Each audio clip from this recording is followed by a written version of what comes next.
What? You're not still upset at me over the whole tricking you thing, are you? You chloroformed me! Where'd you even get that from anyways? It's not important, and besides, they fixed you, didn't they? Oh yeah, sure, I can cuss again normally now. They also gave me a nice pricey CAT scan bill. And this time I'm going to the nurses giggling at me. It's not my fault that sometimes you talk in your sleep and proclaim your undying love for Sailor Mercury. Would you shut up already about that? Hey, it's not a problem. Nobody's going to be hearing about this.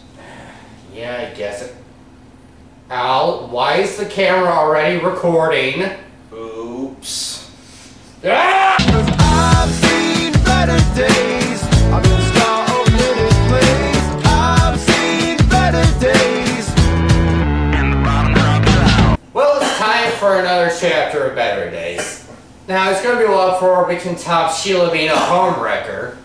But at least for the most part, this one I can rank up to being high school drama, because that's exactly what happens. So, let's dive right into chapter 12. Oh, get over it. I only made you pass out for a second. He also has a thing for Sailor Jupiter. Ugh. Starting off the next chapter, we see there's going to be a Halloween dance. This will be the focus of the entire chapter, and I have to admit, it's a weak spot of mine. I love Halloween-themed chapters and whatnot. However, it's Naylor, so he'll screw it up.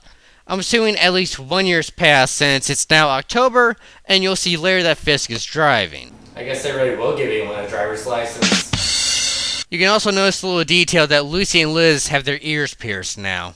What, you're not going to comment on how Lucy's boobs look bigger? I was thinking about it. Anyways, the girls start talking about who's going to the dance, and Lucy isn't going to go. She gives some excuses, but we all know what it all boils down to.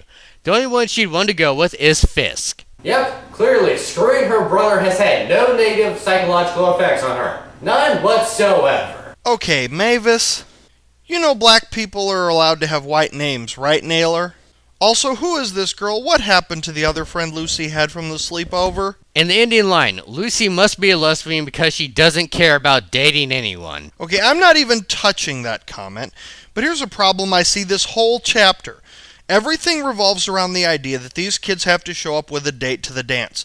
This is never actually stated. The poster just gives enough detail to know it's a Halloween theme and when it's taking place. It doesn't say you have to have a date to come.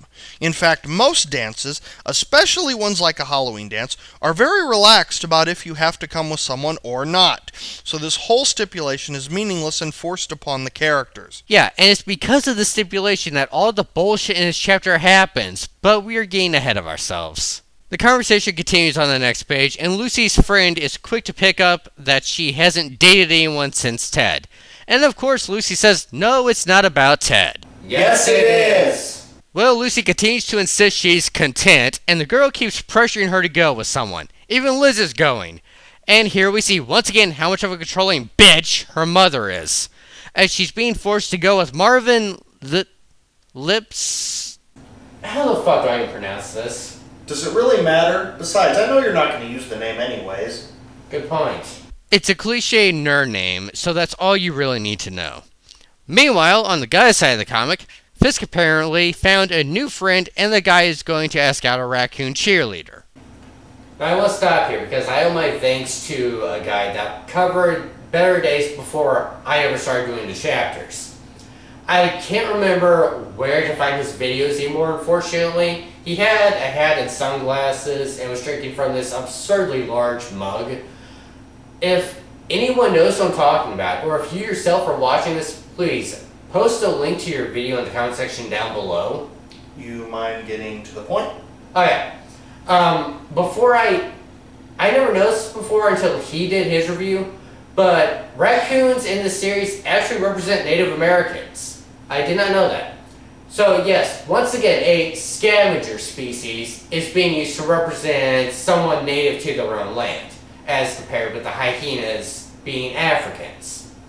Now, compare the knowledge that raccoons are Native Americans to what Naylor said about Native Americans back in chapter 5. Anyways, I'm getting sidetracked. The cheerleading girl is interested in some jock, and the nerd is sure she'll fall for his charm, while basing all this off movies while Fisk is just rolling his eyes. Sounds exactly what Naylor does. Anyways, the conversation shifts to who Fisk is taking, and just like Lucy, he doesn't want to take anyone. Once again, probably because he'd rather screw his own flesh and blood. You are never going to let that one go, are you? I will let go of it when Naylor does. The mouse suggests for Fist to go so he can dance with the guy's sister and make her forget about her geeky date. So yeah, Larry is Liz's sister, meaning he's most likely this guy from Chapter 7. So we get another convenient-ass pull for when Fisk needs someone to talk to. Fist still declines on the idea of going to the dance, even for Liz, and says he may just take Lucy to someplace else instead. Do I even need to say it? You sure get along real well with your sister. Stop tempting me, Naylor! And then the follow-up line, maybe it's because we're twins.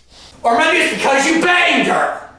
Wow, you actually held back for a whole 5 seconds there. That's gotta be a new record. Well, fortunately the plot advances and oh look, the cheerleader girl shows up.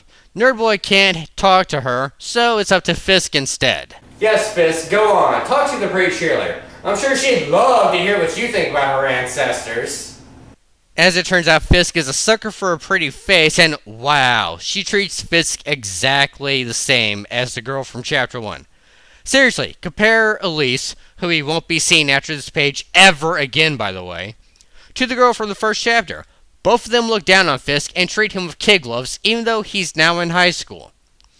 Anyways, the moron can't see he's going to be used and blindly agrees to take her sister to the dance. We move on to later at night, and the twins are now talking about Fisk's date.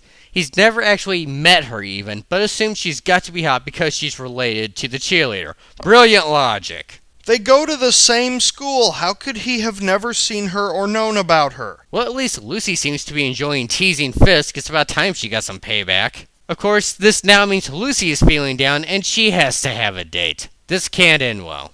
Wait until a few days before the dance to find someone. Yeah, that always turns out well. Just suck it up and stick to your principles. Too bad it's a Naylor comic where she might have done that. Instead, we get introduced to Randy Steelworth.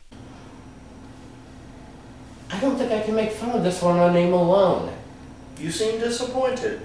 A little bit. Randy, it seems, has mind on Lucy. Or at least a part of her anyways. Nonetheless, he's a smooth talker and asks Lucy out to the dance. Okay, I just realized we are about 11 pages into this chapter and the dance is nowhere in sight. We barely have Fisk and Lucy's dates established. Well, you know what? If Naylor's not going to take advantage of a Halloween setting, I will. Where are you going? We got a review to do. I'm sure he'll be back soon. No, don't do that. Come on. You're smarter than that. God, this game sucks.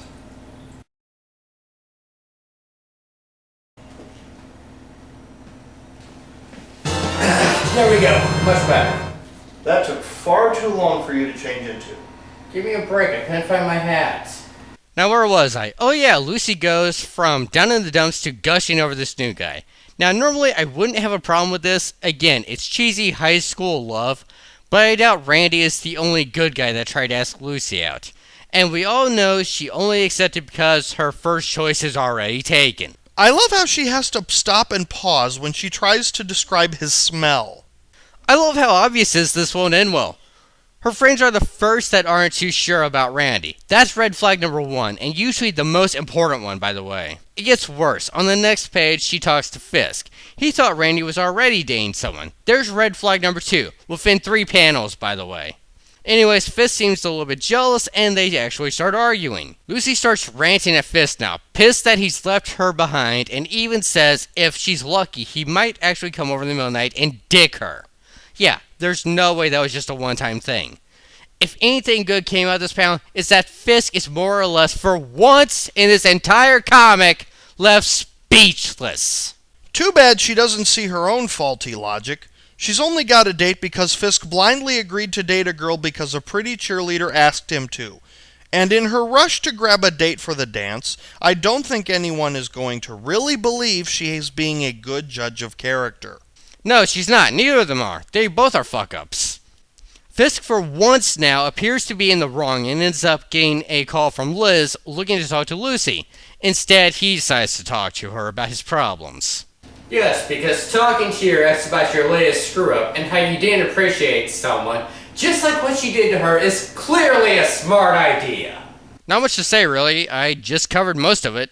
Of course, he doesn't tell Liz it's his own sister he screwed, and Liz's only advice is to beg for forgiveness. Savor this moment, everyone. It's one of the very few times that Fisk is ever shown to be in the wrong. You know, this isn't quite good enough yet. Let's see here. He's got a blind date, he's pissed off his sister, and his ex pretty much told him that he's fucked. It's not quite perfect yet, though. It could be a little bit better. I know. Why don't we find out exactly who Fisk is taking to the dance?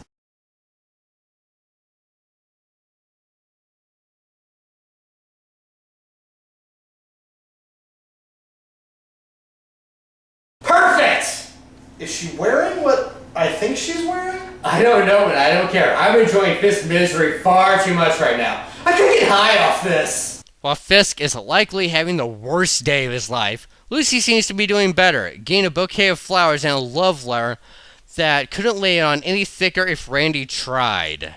I can't even read half of what this says, and it looks like better part of it is cut off. I have to admit, I'm surprised Naylor didn't try and stuff as many big and impressive words in as he could. God knows I've already needed a dictionary for some past chapters. If you actually read the letter, it doesn't make much sense. He goes from talking about being at the ocean to his first contact with Lucy, and like it only just happened. Probably because, it did. Okay, it's been at least a day, but still. Also, I'm not sure if Sheila is supposed to be curious or jealous in the last panel. What's wrong, Sheila? Sam doesn't send you love letters and flowers as well? Well, you could always go for Worst Mother of the Year and actually fuck Lucy's date this time. And speaking of terrible mothers, let's check in on Liz, who spends the page fighting with her own mother. Yes, of course. Looks don't matter at all. Only success and intelligence. Basically, money and power is all that matters. Marry someone like that. This is what Kelly's basically getting at. What kind of mother are you? God forbid the idea that Liz doesn't have to marry anyone at all and be successful on her own. Liz isn't any better either, by the way. She's thinking of looks alone, and not both of them neglect too much in things like having a good sense of morals or a good personality. Then again, Liz is infatuated with Fisk, and he likes both those qualities, so why am I even surprised? And now we return to Fisk, who's taking his date shopping, and oh look, if the shirt wasn't supposed to be a hint, we are flat out told the girl is a Wiccan. And of course, Halloween is her favorite holiday because of it. This will only get worse. In true Naylor fashion, she's going to be a little strawman, pointing out what cheap her sister is, while also falling in line. Wow, Spencer's, the name of an actual store. Also, even if she's just as bad, she still has a point about Christmas. Yeah, we've been over this. Naylor's bad at giving his strawman points. On one last note, I wish Fisk would follow his own mental advice, but rather than swerve in front of a semi, I'd prefer he just drive off a cliff. I can just see the crash and explosion now. Xander? Wait for it. Boom! Sometimes you worry me. Getting back on track, it looks like things aren't all well. Red flag number 3 now. Lucy's own best friend is hearing the same rumors as Fisk. Some girl called Andrea is supposed to be dating Randy. This is starting to make Edward from Twilight look like a better boyfriend. That's pathetic. Lucy, rather than being smart about this, has to act like a typical Naylor female and blow up at her friend while blindly believing in Randy, just so she can look like a fool by the end of the chapter. Again! Isn't that spoiling the chapter? Oh, we just confirmed Randy's a cheating bastard. Do you really think that's a rumor? Not really. He's not as transparent as Ted, but it's still obvious. And on the next page, again, if Lucy bitching at Fisk was enough, she gets into it with Liz now and tells her off for being a coward. Who's she gonna flip out on this? The non-existent background? It's like all of her previously established character traits are just thrown out the window. Well, whatever little was ever explained about her anyway. I don't know, maybe it's a full moon or that time of the month. What's her PMS level even at? It's over 9,000! Well, that answers that. The next page is relatively pointless other than showing Lucy giving in to Randy very easily, but at least it's not graphic and I don't have to censor anything. Wow, she barely knows the guy and is already going to let him screw her. It's like she has no common sense, standards, or restraint. That sums up about 90% of women in a Naylor comic. The following page shows that Lucy's speech made Liz grow a backbone, surprisingly. She bursts into the room her dad stammering, proclaiming she's going to date Fisk and, oh, of course, she needs her dad to fight her battles for her. Do characters ever actually develop or evolve in this series? Not really. Anyways, we finally get to the dance and see what everyone's outfits are. Basically, it's all generic costumes. How appropriate, Randy is dressed like a manipulative, soul-sucking vampire. Not much of a costume, and this now makes the Twilight joke even more fitting. The raccoon girl dressed as an Indian. By the way, something else the reviewer before me said was people that do have actual Native American heritage hate these cheesy Indian Halloween costumes. And he was one of them, so consider that. Fisk is a knight. What, he's not a soldier? What, with Naylor's love for guns? You'll regret saying that one of these days. Liz is a nurse. Lucy is a devil. The new girl is a witch, and Liz's brother didn't even go. And we finally get introduced to Marvin, and oh, are you fucking serious? I was asked, even told that I need to make a joke about this. Why? It's pointless. It has nothing to the comic. It has nothing to the chapter. It's a joke in of itself. Side note though, I now know what I'm doing for the ending credits song. So of course no one is happy. Fisk is thinking of Lucy. Big surprise. Liz is thinking of Fisk. Another big surprise. And two of the characters we know nothing about are thinking of Marvin's dick. One of them happens to be a guy. Wow, that actually is kind of a surprise. Naylor has homosexual characters? On a rare occasion. But it's usually only guys. You will almost never see a lesbian couple. Popular belief is that Naylor can't stand the thought that girls cannot stand the cock. And Lucy is left waiting on Randy.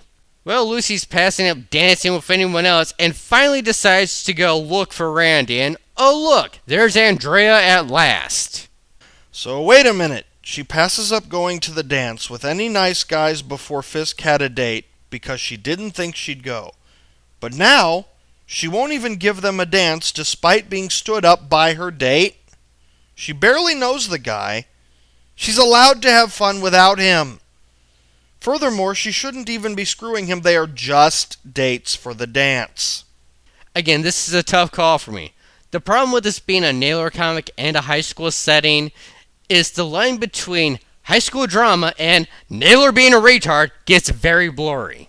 Anyways, the two are fighting. Wow, that's a few token crikeys thrown in there to sound Australian. Honestly, who just throws that out there to sound Australian or like the Crocodile Hunter or... Never mind. Hey, you need some ice for that burn? Oh, shut up. Well, it's no surprise. Randy is lying to everyone. He's dating both girls, and Lucy is almost too stupid to get it. She's more oblivious than when she was with Ted. Finally, it starts to sink in, and she realizes what's going on. Meanwhile, at the dance... You've got to stop doing that. Fisk slips off to look for Lucy, and Liz decides this is her chance, and for once, she actually takes the initiative. The look on her face is all wrong, though. He looks like he's in trouble, and he hasn't even done anything wrong. Yet. Lucy, meanwhile, is crying outside, and her thoughts are just sad. What if he's a fake or just a really good one? No, you're just stupid. I can't be that stupid twice. Yes, she can. I need a ride from Fisk. I hope he's not busy. Yes, he is. Is he ever? Wow. First her brother gets a date. Then she picks a cheater to go with.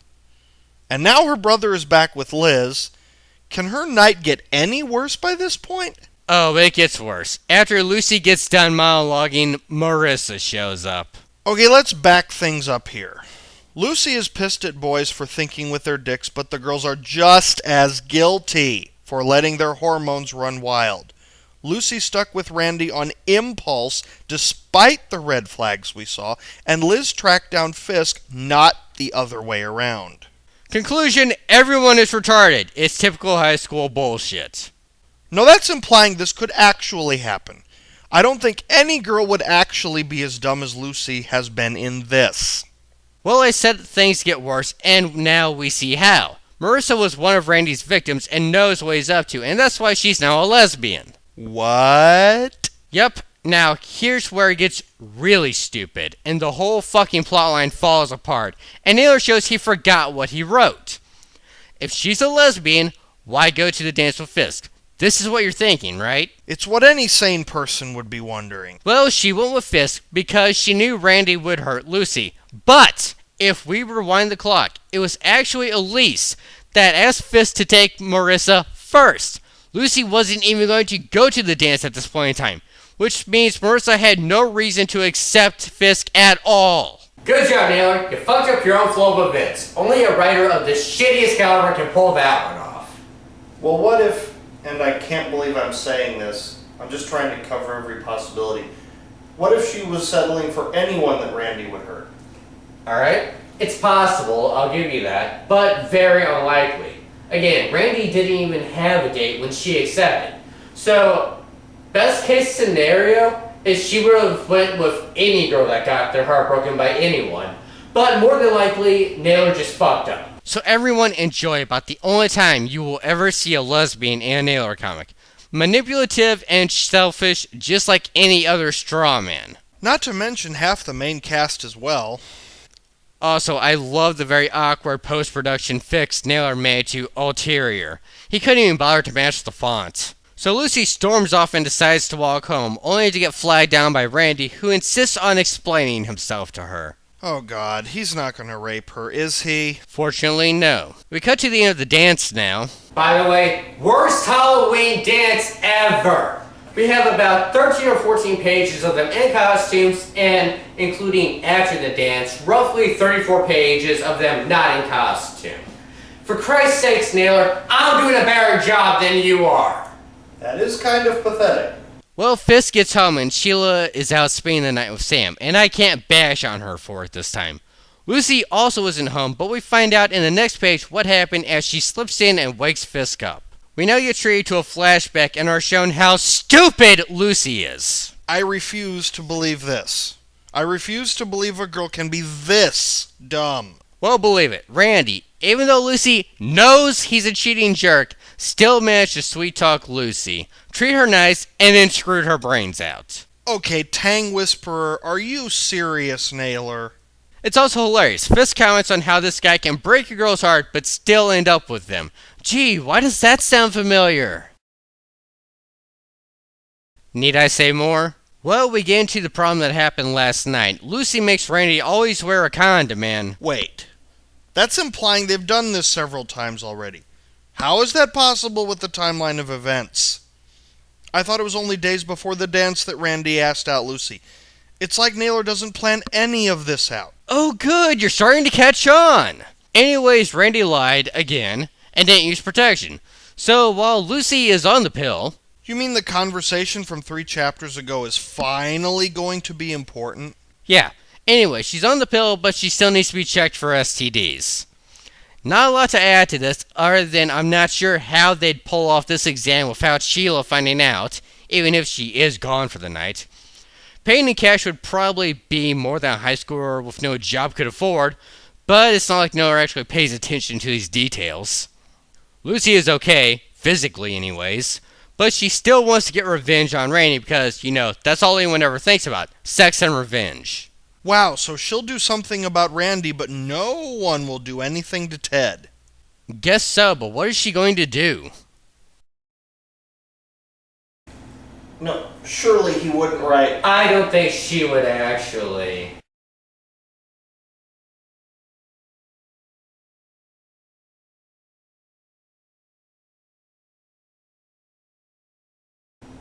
I'm not sure I'm okay with this.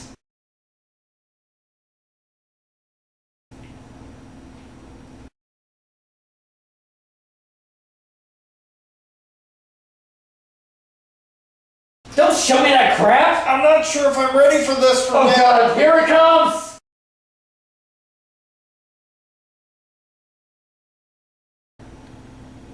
What? No, really, what the hell? Yeah, I get the joke Naylor was going for, but that's only funny if it's plausible. You don't cut someone's hair with garden shears! How would you even do that anyways? He'd probably wake up halfway through and you couldn't even get all of his hair anyway. Bottom line, next time you go for a fake out, make it a believable one. By the way, Naylor never gets good at doing fake outs in his comics. They're either transparent and predictable, or they make no sense.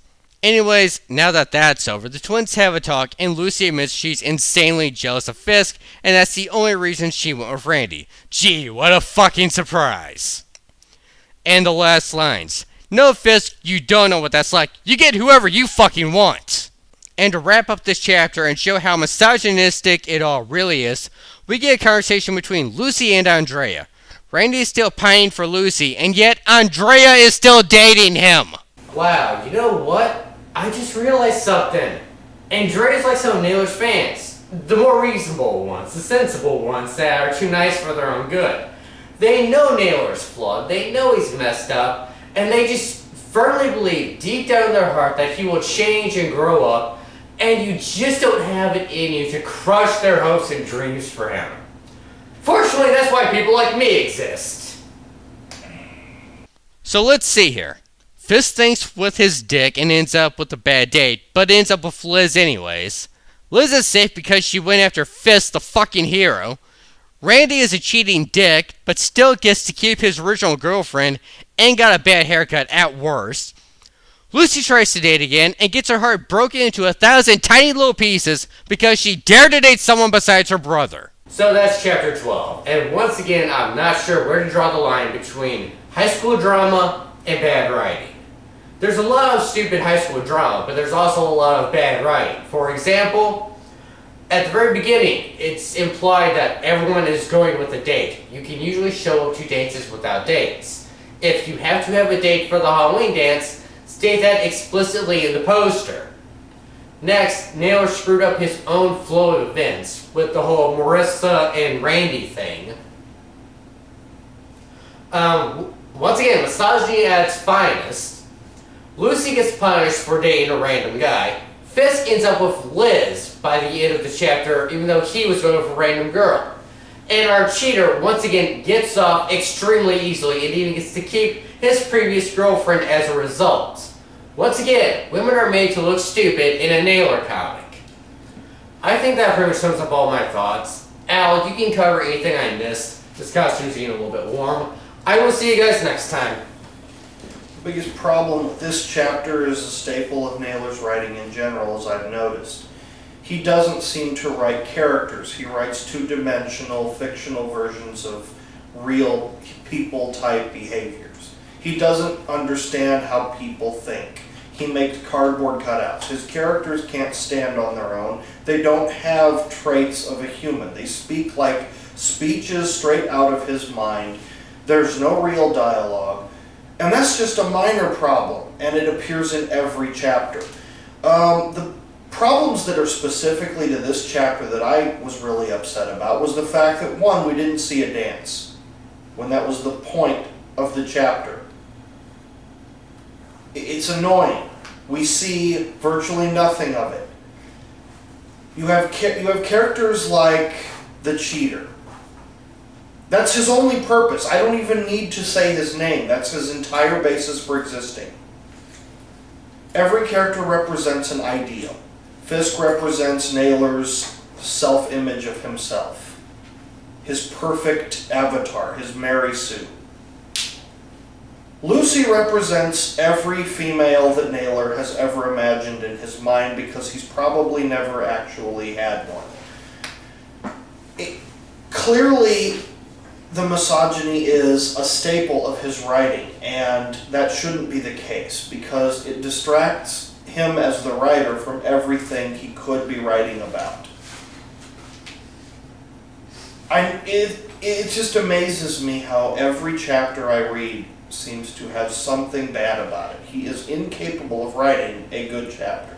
And that's pretty much all I have to say about it because I really can't think very well when I'm reading his work. I take a look at my enormous penis and my troubles start melting away. I take a look at my enormous penis, and the happy times are coming to stay. I gotta sing and I dance when I glance in my pants, and the feeling's like a sunshiny day. I take a look at my enormous penis, and everything is going my way. It's not important, and besides, I forgot my hat.